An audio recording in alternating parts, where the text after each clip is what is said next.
Hello, I just want to run by a very strange banjo that I've got. Now, this is the one. It's a very strange banjo indeed. I mean, it's got a really deep pot. It's hard to say. Demi-broken this. Test it. It's about 9mm deep, which is unusual for a banjo. Now the pot itself is 2mm in depth, brass. Well, 2.5mm depth, thick. But the thing is, the weird thing about it is the neck on it. I'm sorry, the fretboard on it. It's actually vulcanised rubber and a headstock, and it is from the 1900s or possibly before, which is a really odd one. This is with the old slotted headstocks. You've got the tube running through there, but originally it had brass screws holding the vulcanised rubber fretboard on, but I can only assume it's because they looked as if they'd been done afterwards, and they're very badly done. Unfortunately, it made a bit of a mess of the neck, so I inlaid this pearl, which I imported from Israel. I had a few problems with the pot. The original tension hoop, it was a bit too big and it was letting the skin slip through, and it was made of copper and it was about that wide, so you had once you put your skin on, you had very little adjustment, so it was really odd. But yes, it's a very unusual banjo. When I first received it, it didn't have the wood inside. It was, I believe the wood was there once because I could see traces of glue around on the brass. But I installed the wood, because I thought, well, it was going to be a bit too brash sounding with nothing to soak all that up. Otherwise, you just got one huge, massive, oversized tone ring in it, essentially. But yeah, I mean, it sounds nice.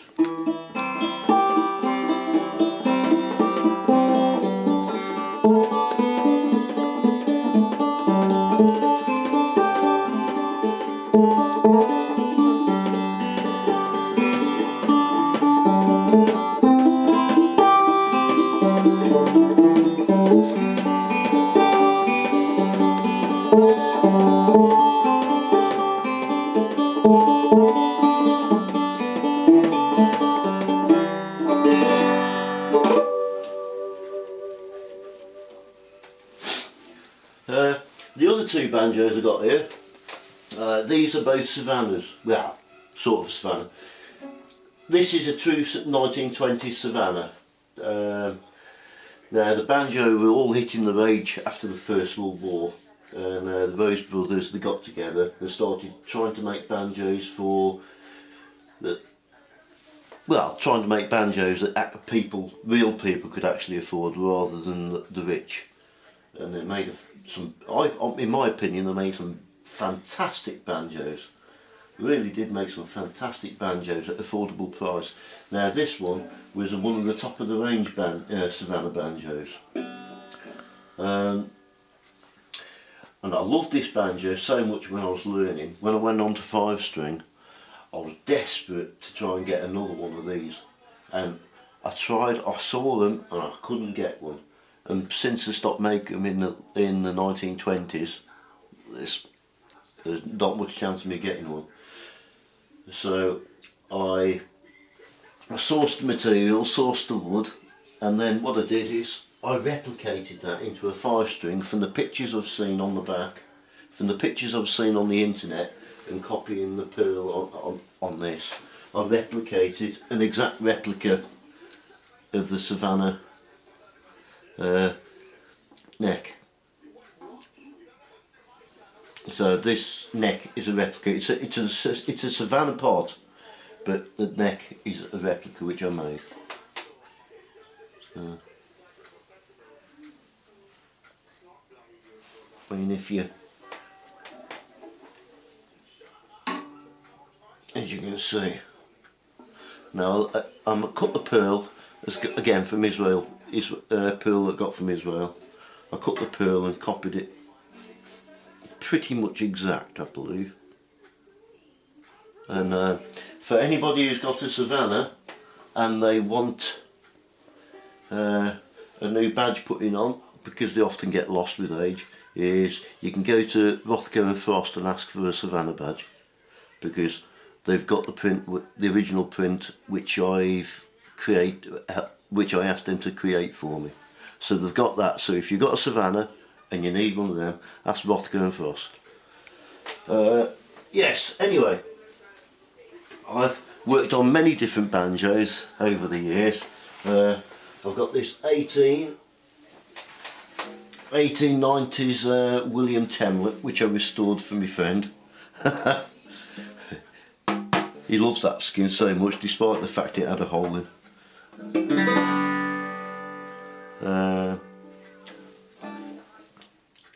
Yeah, and I made a new perch rod for this because the original one had broken. But it's a very unusual piece with lots of hooks, very thin body on it. But yes, I enjoyed restoring this one. Originally it was a fretless, and somebody had fretted it and had cut through the pearls. So what I had to do was relocate the pearls into the correct places for the frets.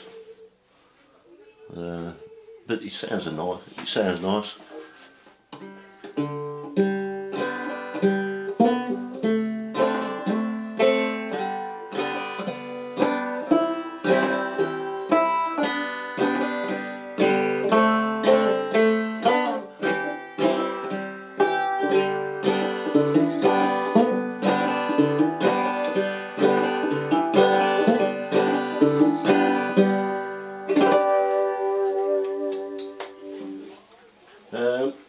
And also, at the same time as the Savannahs were being made over the seas in America, they were really going to town on banjos. In my opinion, over-engineering banjos. You got this Ludwig that I restored for my brother. If anybody's wants to buy it, it's going to be up for sale soon. But they started really over-engineering. For example, all this brass work and gunmetal work and everything on this it's well over the top, in my opinion. But in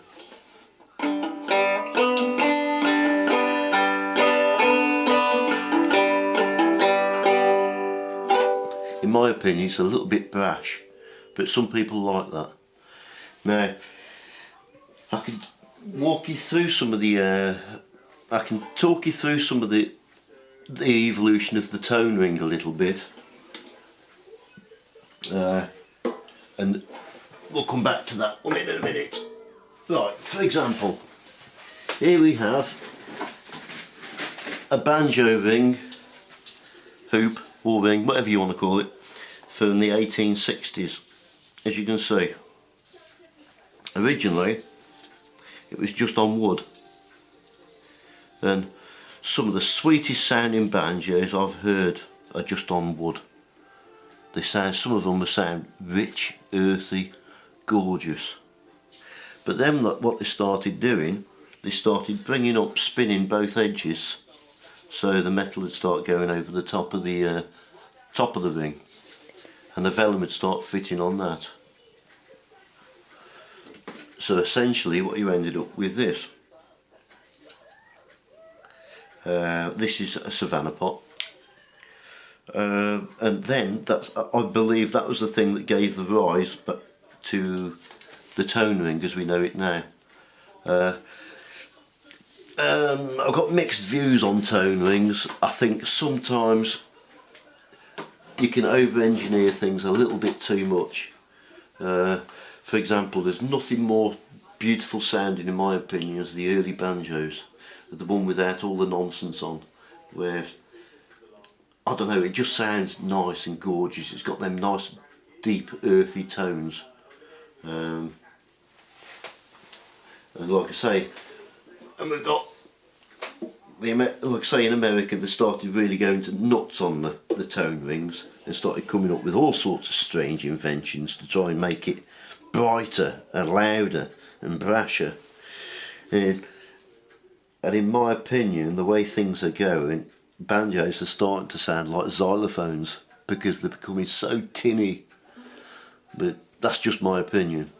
I mean, in band situations, that's good, I suppose, because you can cut through the rest of the band. But if you just want to sit there and play a tune, I just think they're a little bit too brash. Oh yes, now have you noticed on these three, which are the ones I play the most, the tail pieces. Now, on my banjos, I like to make my own tail pieces because I like simplistic works. For example, this tone ring, for example, this one's made out of aircraft grade aluminium. It's really simple. You got the tension pushing down, they go over the strings. That's simple. These things with adjusting tension and all that, that's all very well, but it's a load of mechanics that you don't actually need. For example, when you set one of these up, you just give it a bend a little bit and it'll stay there and it'll give you the amount of pressure that you need, the exact pressure. So that's the reason why all the banjos that I love to play, I create the same tail pieces. I made this one for this one out of brass. It's just perfectly puts the right angle on the string, on the bridge, so you get the right sound. And it's simple to adjust it. You just take it off, bend it back a bit, and it's that simple. You don't need all that nonsense. And I could talk you through a little bit of history of tension hoops. The original tailpiece on this was this. Horrible. Absolutely horrible. I suppose it did the job at the time, but it's horrible. Now on the 1860s one, I don't think they'd really thought about tension too much, and that's the tailpiece off that one. That's like I say, that's a genuine 1860s tailpiece. That is. If you see the difference in size, it's quite something. But it's a beautiful little piece. Also, you know, it's the banjos that I like to play, and the banjos that my friends like to play, they usually ask me to make them a bone bridge rather than the stereotypical wood bridge. Now, the reason why I prefer them and people who have played them prefer them is because the problem with wood, it acts a bit like a sponge.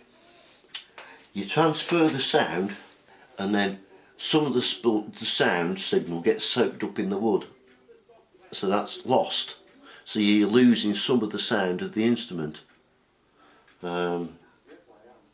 So therefore, by using a nice piece of bone, every little bit of signal you're getting from them strings is going straight into the skin. That's the reason why for 100 and so years guitars have had bone bridges. There's a reason for it, and it works. It's because it passes the full signal through without it being diluted. But yes, now the real reason why I'm making this video in the first place is because I want some information, if anybody's got some, about this unusual banjo. Like I say, vulcanised rubber fretboard, vulcanised rubber neck. It's a headpiece. The pot is so unusual because of its deepness. I think it was designed for a large person, so when they're playing it, the sound can still sneak out. That's my idea behind it. I mean, no matter how much pushing that or shove it into my belly, which can't be said for the rest of them. For example,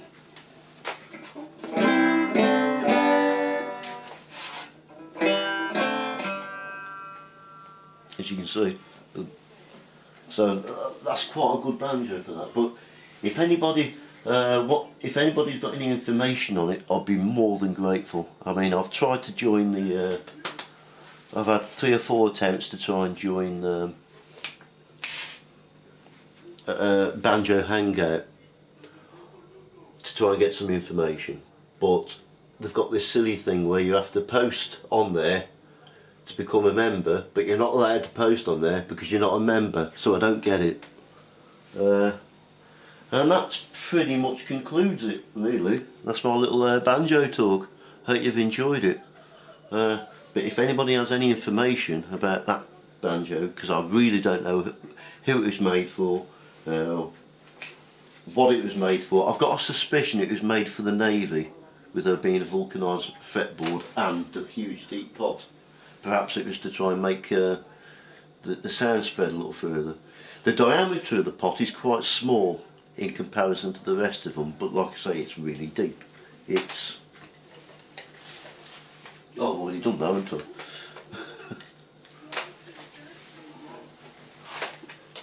Yeah, it's about 9mm deep. So it's 9mm deep, so it's quite kind of beast. Okay, there concludes my little banjo video. Thank you very much.